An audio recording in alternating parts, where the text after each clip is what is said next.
what do you mean by essay writing? An essay is the pieces of writing that is the written convey someone of the something or simply inform the reader about the particular topic.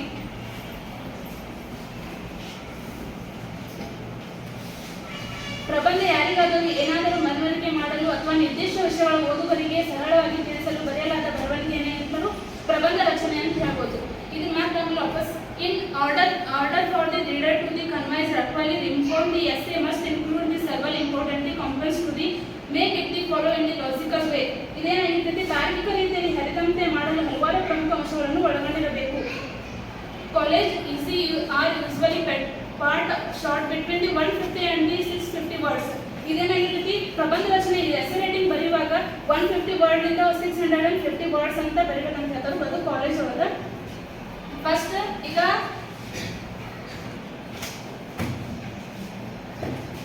How to right essay ಅದು ಮತ್ತೆ how to right ನಾವು ಹ್ಯಾಂಗ್ ಬರೀಬೇಕು ಮತ್ತು part of the essay structure ಅಂತ ಹೇಳ್ಬೋದು. First ಅದ್ರೊಳಗೆ introduction, body of the essay, conclusions ಈ 3 ಪಾಯಿಂಟ್ಸ್ ಇಂಪಾರ್ಟೆಂಟ್ ಆಗಿರ್ತವೆ. First introduction. The introduction could be direct and to the point. ಟೀಕೆ ಎಂಬುದು ಡೈರೆಕ್ಟ್ ಆಗಿರಬೇಕು, ಜೊತೆಗೆ ಯಾವ ಪಾಯಿಂಟ್ ಹೇಳ್ತಿದೆ ಎಂಬುದನ್ನು ತಿಳಿಸಿಕೊಳ್ಬೇಕು ಮತ್ತು ಏನು ಹೇಳಬೇಕು ಎಂಬುದನ್ನು ತಿಳಿಸಿಕೊಳ್ಬೇಕು. ಈಗ ಇಂಟ್ರೊಡಕ್ಷನ್ ಏನು ಮೇನ್ ಪಾಯಿಂಟ್ ನಾವು ಏನು ಬರೆಯತ್ತೀವಿ ಅನ್ನೋದಾದ್ರೆ ಡೈರೆಕ್ಟ್ ಆಗಿ ಇರ್ಬೇಕಂತ ಹೇಳ್ತಾರೆ. It should be attractive. ಇದೇನಾಗಿರ್ಬೇಕು ಅಟ್ರಾಕ್ಟಿವ್ ಅಂದ್ರೆ ಆಕರ್ಷಣೀಯವಾಗಿರ್ಬೇಕು ಅಂತ ಹೇಳ್ತಾರೆ. ಓದುಗರಿಗೆ ಏನಾಗಿರ್ಬೇಕು ಆಕರ್ಷಣೀಯ ಆಗಿರಬೇಕು. Beginning your essay with quotation proverb ಉಲ್ಲೇಖವನ್ನು ಒತ್ತಿ ಹೇಳೋದಂತ ಇರ್ಬೇಕಂತ ಹೇಳ್ತಾರೆ. ಕ್ವೈಟೇಷನ್ ಬರೆಯೋದು ಸ್ಟಾರ್ಟ್ ಮಾಡೋದು ಅಂದ್ರೆ ಸ್ಟಾರ್ಟ್ ಮಾಡ್ಬೇಕಂತ ಹೇಳ್ತಾರೆ. And I drawing introduction attractive ಅಂತ ಹೇಳ್ಬೋದು. ಅವರಿಗೆ ಓದುವವರಿಗೆ ಕಣ್ಣಿಗೆ ಏನಾಗಬೇಕು ಅಟ್ರಾಕ್ಟಿವ್ ಆಗಿರ್ಬೇಕಂತ ಹೇಳ್ತಾರೆ. Based on the first 5 lines of the introduction, the reader will decide whether to go further or not. ಇದು ಬಹಳ ಇಂಪಾರ್ಟೆಂಟ್ ನೋಡಿ. ಇಂಟ್ರೊಡಕ್ಷನ್ ಬರೆಯುವಾಗ ರೀಡರ್ಗಳಿಗೆ ಫಸ್ಟ್ ನೋಡುವಾಗ ಇಂಟ್ರೊಡಕ್ಷನ್ ಚೆನ್ನಾಗಿ ಅನಿಸಿದೆ ಅವ್ರಿಗೆ ಅಲ್ಲಿ ಅನಿಸುತ್ತೆ ಅಂತ I have to give marks ಅಂತ ಅನಿಸ್ತೈತಿ. That marks the reader curiosity and the want to more. ಅವ್ರಿಗೆ ಏನು ಅನಿಸುತ್ತೆ ರೀಡರ್ಗಳಿಗೆ ಚೆಕ್ ಮಾಡುವವರಿಗೆ ಇನ್ನೂ ಏನೋ ಬೇಕು, ಅವ್ರಿಗೆ ಈ ವಿಶೇಷ ಒಳಗೆ ಏನೋ ಬೇಕು ಅಂತ ಅವ್ರಿಗೆ ಏನಾದರೂ ಕ್ಯೂರಿಯಾಸಿಟಿ ಇರುತ್ತೆ ಅಂತ ಹೇಳ್ತಾರೆ. In the body of the essay, the second point, the body of the essay. The body of the essay must be divided into the smaller paragraph. Essay ಅನ್ನೋದು ಚಿಕ್ಕ ಚಿಕ್ಕ ರೀತಿಯಾಗಿ ಡಿವೈಡ್ ಮಾಡಿ ದೊಡ್ಡ ದೊಡ್ಡ ಪ್ಯಾರಾಗ್ರಾಫ್ ಮಾಡಬೇಕಂತ ಹೇಳ್ತಾರೆ. ಮತ್ತು ಆಮೇಲೆ each paragraph can easily subscribing to the ಪ್ರತಿಯೊಂದು ಪ್ಯಾರಾಗ್ರಾಫ್ ಒಳಗೆ ಹೆಡ್ಲೈನ್ ಅನ್ನು ಕೊಡಬಹುದು. ಪ್ರತಿಯೊಂದು ಮೇನ್ ಹೆಡ್ಡಿಂಗ್ ಅನ್ನು ಕೊಡಬೇಕಂತ ಹೇಳ್ತಾರೆ. Each paragraph should be have one important idea.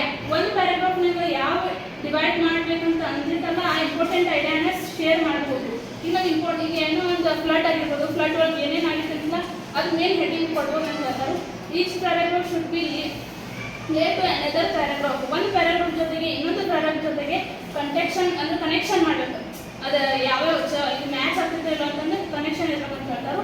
Don't give the number two the paragraph. ಈಗ ನಾವು ನಂಬರ್ ಪ್ರಬಂಧ ಬರೆಯುವಾಗ ಯಾವಾಗೂ ನಾವು ನಂಬರನ್ನು ಕೊಡಬಾರ್ದು ಅಂತ ಹೇಳ್ತಾರೆ.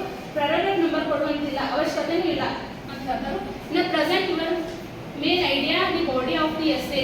ಇದು ಎಸ್ಸೆ ಒಳಗೆ ಏನಾಗಿರ್ತಂದ್ರೆ ವಿಷಯ ಇದ್ದಾಗ ಅವಾಗ ಮೇನ್ ವಿಷಯ ಆಗಿರ್ಬೇಕಂತ ಹೇಳ್ತಾರೆ. ಪ್ರೆಸೆಂಟ್ ಅಂದರೆ ಫಸ್ಟ್ ನಾವು ಬರೆಯುವಾಗ ಮೇನ್ ಹೆಡ್ಡಿಂಗ್ ಆಗಿರ್ಬೇಕಂತ ಹೇಳ್ತಾರೆ. that the same only should be is that the points of the repeater ಅಂತ ಹೇಳ್ತಾರೆ. ಈ ರಿಪೀಟ್ ಬರಿಬಾರ್ದು ಅಂತ ಹೇಳ್ತಾರೆ. ಫಸ್ಟ್ ಪ್ಯಾರಾಗ್ರಾಫ್ ಒಳಗೆ ಬರ್ದಿದ್ದ ಲಾಸ್ಟ್ ಪ್ಯಾರಾಗ್ರಾಫ್ ಎಲ್ಲಾದ್ರೂ ಪ್ರಾಬ್ಲಮ್ಸ್ ಅದ ಆಗಿರ್ತೈತಿ. ಸ್ಟಾರ್ಟಿಂಗ್ ನಾವು ಏನು ಮಾಡ್ತೀವಿ ಪ್ಯಾರಾಗ್ರಾಫ್ ಅದು ಎಳಿಸಿರ್ತೀವಿ ಅದನ್ನ ನಡು ರಿಪೀಟ್ ಬರೆದ್ರಂದ್ರೆ ಅದೇನು ಮಾಡ್ತೀವಿ ಲಾಸ್ ಮಾರ್ಕ್ಸ್ ನಾವು ಏನು ಮಾಡ್ಬೋದು ಲಾಸ್ ಆಗಿ ಮಾರ್ಕ್ಸನ್ನು ಲಾಸ್ ಮಾಡ್ಕೋಬೋದು ಅಂತ ಹೇಳ್ತಾರೆ. ಇನ್ನು ಲಾಸ್ಟ್ ಪಾಯಿಂಟ್ ಕನ್ಕ್ಲೂಷನ್ ಅಂತ ಹೇಳ್ಬೋದು. End your essay with conclusions. Essay writing ಮುಗಿಸುವಾಗ ಕನ್ಕ್ಲೂಷನ್ ಮೂಲಕ ಮುಗಿಸ್ತೀರಿ. ಫಸ್ಟ್ ಏನು ಮಾಡಬೇಕು ಉಪಸಂಹಾರ ಮೂಲಕ ಏನು ಮಾಡಬೇಕು ಎಸ್ಸೆ ರೈಟಿಂಗನ್ನು ಮುಗಿಸ್ಬೇಕು. It must be given the finishing touch your ideas. First ನಾವು ಏನು ಮಾಡಬೇಕು ಫಿನಿಶಿಂಗ್ ಟಚ್ ಅಂದರೆ ಯಾವ ವಿಷಯವನ್ನು ಹೇಳುತ್ತಿರುವಾಗ ಫಿನಿಶಿಂಗ್ ಟಚ್ ಇರಬೇಕಂತ ಹೇಳ್ತಾರೆ. The conclusion should be nature. Last conclusion ಏನು ಹೇಳ್ತಿದ್ದು ನೇಚರ್ ಆಗಿರಬೇಕು ಅಂತ ಹೇಳ್ತಾರೆ. It should B short and the clear. Conclusion ಯಾವಾಗಲೂ ಶಾರ್ಟ್ ಆಗಿರಬೇಕು ಮತ್ತು ಆಮೇಲೆ ಕ್ಲಿಯರ್ ಆಗಿರಬೇಕು ಅಂತ ಹೇಳ್ತಾರೆ. ಇನ್ನು ಎಕ್ಸಾಂಪಲ್ ನೋಡೋಣ.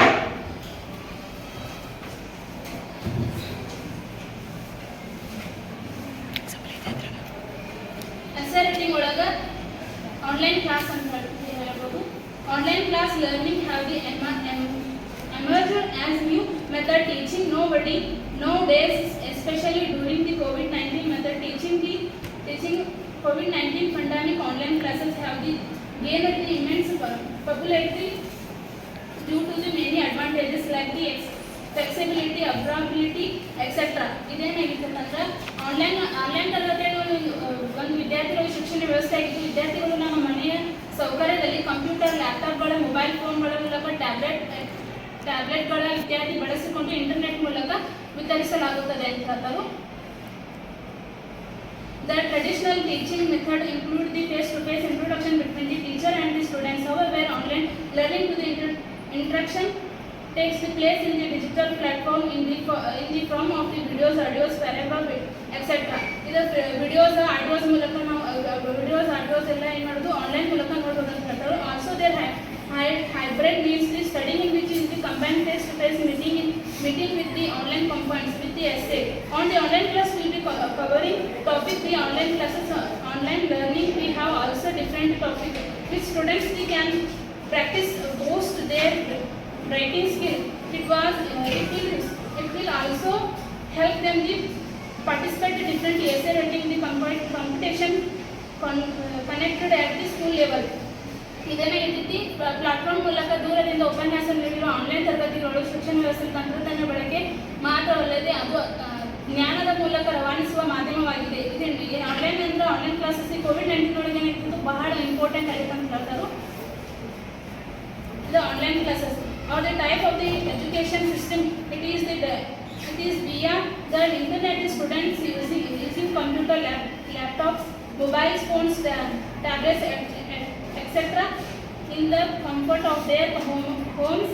During the dedicated online courses and the classes have become popular, especially during the COVID-19 pandemic. Most schools have the opened for the classes and their teachers delivered the lectures remotely through digital platform. Online classes are just using the technology in the education system, but it is the medium translate knowledge, value, the skill, younger the generation in my later. Online the education is learning have becoming the difficult way conduct turning the online classes consist of four basic employment. The first emblems, it is the touch learning, need learning. The second, it is the depend learning to objective. The third is the build knowledge on the right objective, and the final is in power of the delivering is the lecture using the technology. And in a conclusion, upashamara, the advantages of the online classes take over their advantages. If the student want to learn, then they have a immense opportunities learn to the online classes. In the conclusion, we can say that a combination of online traditional learning methods will be best of the student because there are five things which is our either understanding, valuation or online classes. We help out the some topics which can be explained better than physically present of the teachers. Combining both online offline together we make best of the system. ಇದೇನೈತಿ online classes ಭಾಳ important ಆಗಿರೋದು ಮತ್ತು ಒಳ್ಳೆಯದಾಗಿರುವಂಥ system ಐತೆ ಅಂತ ಹೇಳ್ಬೋದು. ಇನ್ನು ಎರಡನೇ ಎಕ್ಸಾಂಪಲ್ ನ್ಯಾಷನಲ್ ಫೆಸ್ಟಿವಲ್ಸ್, ಅದರೊಳಗೆ ಇಂಡಿಪೆಂಡೆನ್ಸ್ ಡೇ ರಾಷ್ಟ್ರೀಯ ಹಬ್ಬ ಅಂತ ಹೇಳ್ಬೋದು. National festivals are celebrated to remember the important days, events or the personal historical significance. The important national festival Gandhi Jayanti, Independence Day, Republic Day. The Children's Day is let's look the Independence Day. ರಾಷ್ಟ್ರೀಯ ಹಬ್ಬ ಪ್ರಮುಖ ದಿನಗಳ ಘಟನೆಗಳು ಅಥವಾ ಐತಿಹಾಸಿಕ ಮಹತ್ವ ವ್ಯಕ್ತಿಗಳ ನೆನಪಿಟ್ಟುಕೊಳ್ಳಲು ಆಚರಿಸಲಾಗುವಂತಹ ಇದೊಂದು ಸ್ವಾತಂತ್ರ್ಯ ದಿನಗಳನ್ನು ಆಚರಿಸ್ತೀವಿ ಅಂತ ಹೇಳ್ಬೋದು. ಮತ್ತು the independence day is celebrated every year on the 15th August. We got the freedom from British on the 15th August 1947. Many leaders sacrificed their lives to get us the freedom. और स्वातंत्र्य 1947 अगस्त 15 ನಾವು ಸ್ವಾತಂತ್ರ್ಯನ ಪಡ್ಕೊಂಡ್ವಿ. Remember that the national separate parties of in this day becoming free from the rural British ruler on this day. ಈ ಡೇನ ಏನು ಮಾಡ್ತೀವಿ ನಾವು ಸ್ವಾತಂತ್ರ್ಯ ಸಿಕ್ಕಿ ದಿನ ಅಂತಂದು ಆಚರಿಸ್ತೀವಿ. The school college public government officer hoist the national flags of the one of our national anthem. Jana Gana Mana national leaders, state the leaders play respected the important leaders fought for our freedom. 7. Talks out the feeling of the frustration among the youth. Tablets of the national leaders taken into the process through the streets of the town. The school children should practice in the freedom march. Remember the children's leaders and